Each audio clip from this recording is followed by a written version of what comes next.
இன்னைக்கான லஞ்ச் பாக்ஸ்க்காக சுண்டக்காய் சாம்பாரும், கருணக்கிழங்கு ஃப்ரை தாங்க பண்ணியிருந்தேன். நான் துவரம்பருப்ப நல்லா ஊற வச்சு வாஷ் பண்ணி எடுத்து வச்சிருக்கேன். இது கூட 1 கப்பு தண்ணி, சின்ன வெங்காயம், பூண்டு, 3 மீடியம் சைஸ் தக்காளிய இதோட ஆட் பண்ணிக்கிறேன்.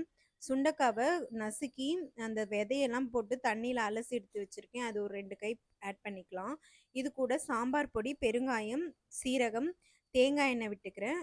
இன்னும் கொஞ்சம் தேவையான அளவு தண்ணி ஊத்தி மிக்ஸ் பண்ணி ஒரு 5 விசிலுக்கு ப்ரெஷர் குக் பண்ணி எடுத்துக்கலாம். இருக்கட்டும். நான் ஏற்கனவே கருணக்கிழங்க ஆஃப் பாயில் பண்ணி ம் மிளகாய் தூளும், வீட்டு மிளகாய் தூள், உப்பு, புளி தண்ணி போட்டு ஊற வச்சு வெரவி எடுத்து வச்சிருக்கேங்க. இது 2 பக்கமும் ஃப்ரை பண்ணி எடுத்துக்கலாங்க. அவ்வளோதான், கருணக்கிழங்கும் ரெடி ஆயிடும்.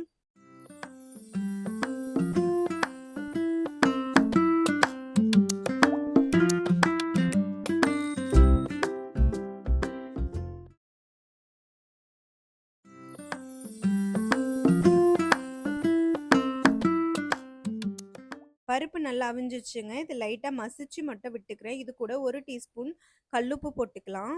மிக்ஸ் பண்ணி எடுத்துக்கலாம். நான் கல் சட்டியில தேங்காய் எண்ணெய் விட்டு இருக்கேன்.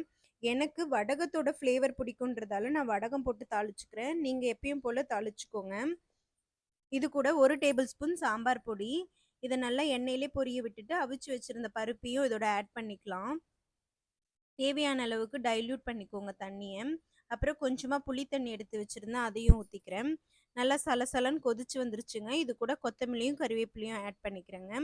1 டீஸ்பூன் நெய். நல்லா கமகமன்னு இருக்குங்க. அவ்வளோதாங்க, சாம்பார் ரெடி ஆயிடுச்சுங்க.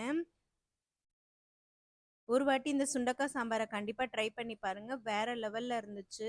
நான் வடிச்ச சாதத்தோட உப்பும், நெய்யும் போட்டு நல்லா தாராளமா நெறைய சாம்பார ஊத்தி இன்னைக்கு சாப்பாடு கட்ட போறேங்க.